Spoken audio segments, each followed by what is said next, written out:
Good afternoon, everyone, and thank you for the opportunity to be here to share some insights on the topic of resistant hypertension. I have no relevant disclosure. So first of all, let's talk about hypertension that's prevalent in Singapore, in Asia. Salt-sensitive hypertension is particularly prevalent in Asian populations, and this is particularly related to our higher salt intake compared to other populations. The genetic predispositions to salt sensitivity are likely to be the key factors that drive hypertension and the blood pressure profile in the Asian region. The salt-sensitive hypertension has a distinct blood pressure pattern, which is higher prevalence of mass hypertension, excessive morning blood pressure surge, and nocturnal hypertension. This is compared to the Western populations.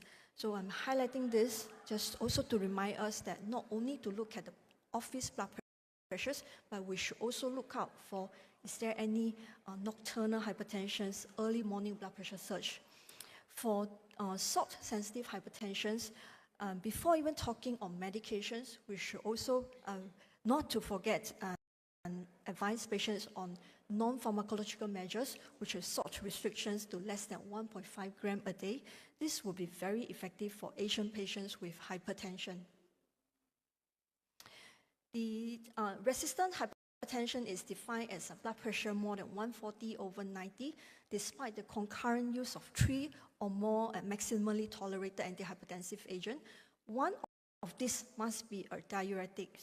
From a guideline standpoint, all 4 classes are recommended as first-line therapy. But if there is any comorbidities, for example, heart failure or diabetes or CKDs, then the primary consideration should then be given to the specific blood pressure lowering medications or classes, agents that are indicated for that comorbidities. From a practical standpoint, it may be practical to consider the phenotype of the blood pressure profile. The elderly patients tends to have the arterial stiffness hypertension phenotype, which is characterized by increased blood pressure variability, such as excess morning blood pressure surge and day-to-day blood pressure variability. This phenotype responds very well to a long-acting calcium channel blocker in combination with a RAS inhibitor. For the volume retention type, this is characterized by a non-dipper or nocturnal hypertension. The non-dipping of a nighttime blood pressure is closely associated with increased circulating volume retentions. So diuretics are the most effective class of antihypertensive agents for changing the non-dipping nighttime blood pressure to a dipping pattern. There may be overlaps between these 2 phenotypes, so patients may eventually require all 3 combinations. Okay, now let's talk a bit more into each class. ACE inhibitor. All ACE inhibitors lowers blood pressure with equal clinical efficacy as long as the drug is prescribed to the manufacturer maximally recommended dose. So this is class effect.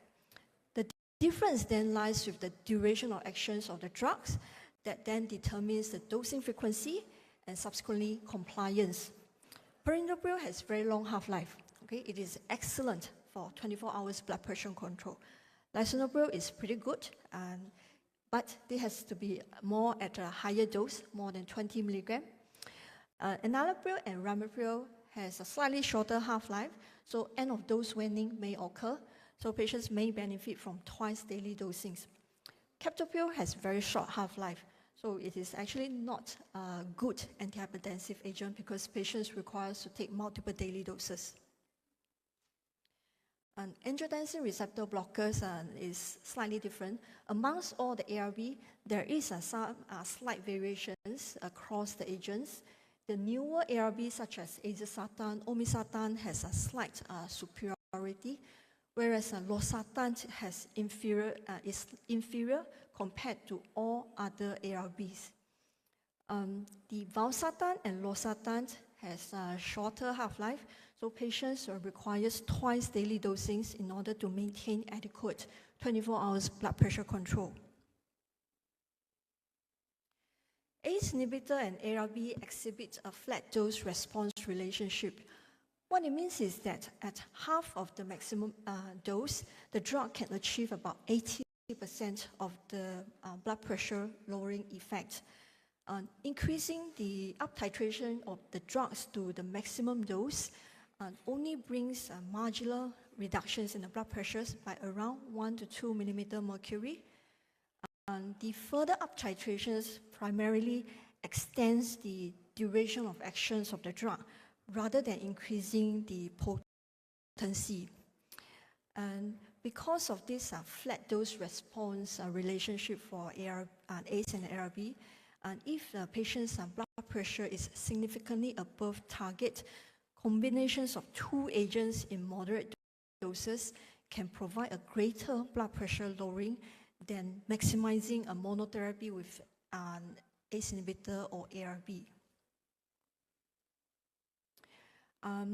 Dihydropyridine calcium channel blocker has a linear dose response, and the overall blood pressure lowering effects is equal amongst all the calcium channel blockers. This is like a class effect. Amlodipine has very long half-life.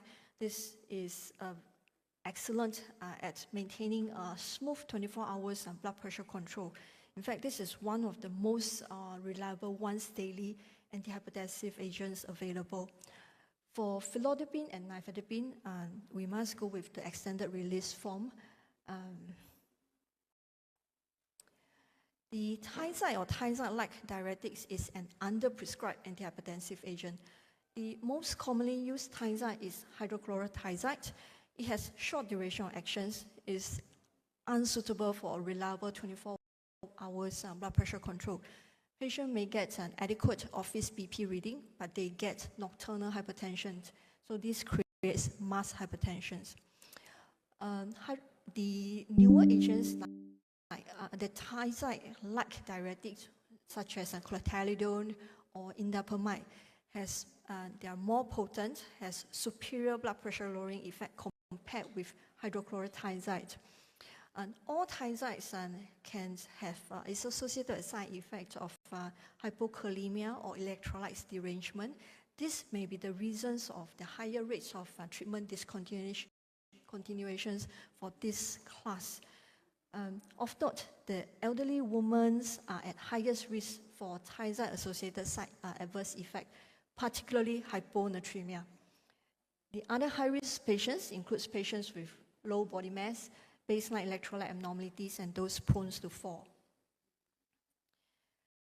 So, in optimizing their diuretics, if the patient has eGFR more than 30 and already on hydrochlorothiazides, we should then switch them to a more potent thiazide-like diuretic such as clothalidone or indapamide. If hypokalemia develops, then add a potassium-sparing diuretics. But thiazide is less effective in reduced eGFR. So if the eGFR is less than 30 or there is a severe fluid overload, then the loop diuretic is then the preferred diuretic first before adding on clothalidone or indapamide. In true resistant hypertension, which means that the blood pressure is above target after maximizing all the above three agents, the fourth-line agent then depends on the eGFR. If the eGFR is more than 30, then spironolactone is preferred. Otherwise, consider other agents with different mechanisms of actions. Renal denervation has emerged as an adjunct treatment options for patients with hypertension and those with eGFR more than 40. The compelling indications for renal innervations includes resistant hypertension, uncontrolled hypertension, increased cardiovascular risk. There are actually patient-perspective indications for renal denervations, including intolerant to medications, non-adherent to medications, or simply patient's preference to drop the number of pills or to totally come off medications. Is there a good timing for renal denervations? I think ultimately this is a shared decision between the physicians and the patients. After renal denervations, a reductions of 5 to 10 millimeter mercury is often achieved.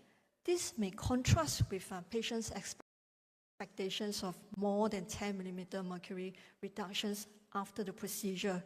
So we need to align expectations with the realistic outcome.